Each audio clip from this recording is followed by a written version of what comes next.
This is April Schulthies, using the computer to generate this message. I am a victim of genocide. What is a life worth? All it takes is a label, and now you can be targeted as a kill. If you survive, you might be called a botched kill, while the killers try to finish the job. Yes, you can be labeled a kill, and hunted ruthlessly. Behind the scenes, people are being designated mundanes or telepaths, slaves or ruling class. Without my knowledge, I have been designated slave class. This is a label used to kill whole groups of people. It's genocide. What is a life worth? Let's talk labels. Labels are used to kill every day. People tell you that too young, then you are too old, you are the wrong color, or you are female when they only value males. Anytime a label is applied as the value of a human being, then a life is discounted. Unborn children are discounted all the time. This is April Schulthies. I am not really political, but there's one thing that you can't allow, and that's the shedding of innocent blood.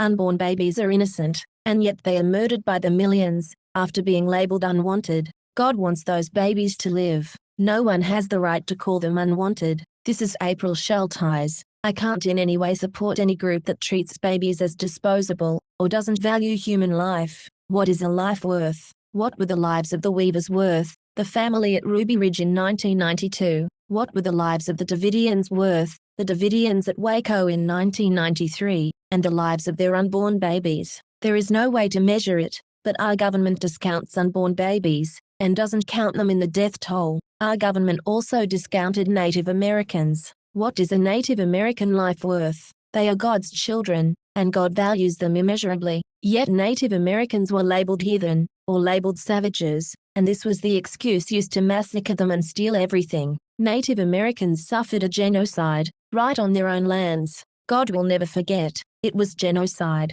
Vicious and immoral methods were used to reduce and subjugate the native population. Sterilization efforts went on even in the 1960s and 1970s, when the Indian Health Service and their doctors sterilized Native American women, usually without their consent. The federal government subsidized the sterilizations of nearly half of Native American women of childbearing age, between 1970 and 1976. This is documented in forced sterilization. In the modern world, the United States needs to return everything that was taken, or we are guilty of shedding innocent blood. What is a life worth? God determines that, and God is no respecter of persons. God values those who value Him and all of creation. Native Americans suffered a genocide. It was widespread. I grew up in the Grey Eagle area in California, but no one ever discussed the Native American genocide. In fact, I was told Native Americans were itinerant, and simply didn't like the railroad, so they moved on. No one told me about the widespread genocide of Native Americans in California,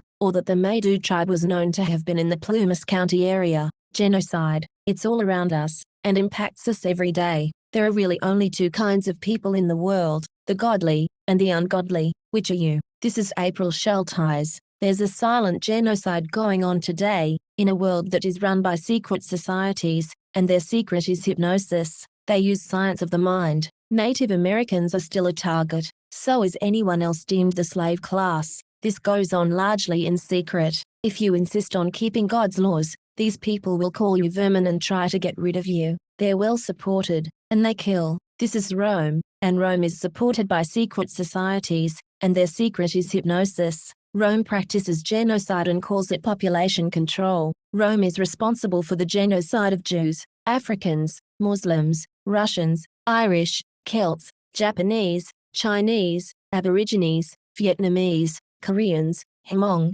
Hawaiians, Eskimos, Native Americans, and more. Mexicans are dying on the border every day. We are still dealing with Rome today. Herod and Rome. Fight back. Use psychic self-defense. Do not have sex. Do not eat meat. Read the Bible. Respect all life. The scriptures say, on the day when the trumpet is blown, everyone in the heavens and the earth will be horrified, except whomever Allah wills, and everyone will come before Him in humility. And you see the mountains, and imagine them fixed, yet they pass, as the passing of the clouds, the making of Allah, who has perfected everything.